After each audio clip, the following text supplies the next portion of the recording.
চলো তোমাদের সাথে আমি আজকের দুপুরের মেনুটা শেয়ার করি।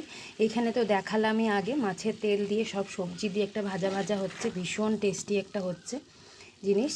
তার সাথে এখানে তো দেখালাম মাছের মাথা দিয়ে গাঠি কচু আলুর একটা মাখা মাখা তরকারি, এটাও ভীষণ ভালো হয়েছে। এখানে চিকেন এখনও করা হয়নি, কারণ আমার হাজব্যান্ড তো মাছের তেল বা মাছের মাথা মাছ দিয়ে কোনো জিনিস খায় না, তার জন্য চিকেন এখানে এনে রেখেছি, এখনও ধোয়া হয়নি, রান্না করব ধুয়ে টুয়ে ওর জন্য আলাদা করে। এখানে আমার ভাত হয়ে গেছে।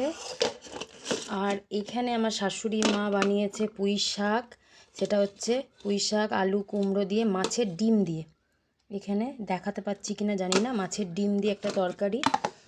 আর এখানে আছে ডিম কষা, কালকে রাত্রে বানিয়েছিলাম, সেখান থেকে ডিম কষা রয়ে গেছে। আর সকালবেলায় মাছের ঝোল, পাতলা করে ঝোল শাশুড়ি মা বানিয়েছে, মেয়ের জন্য দিয়েছিল, ও টিফিনে খেয়েছে অর্ধেক আর অর্ধেক আছে। তো এই হচ্ছে আজকে আমাদের লাঞ্চ মেনু। কেমন লাগলো ভিডিওটা অবশ্যই জানাবে। টাটা।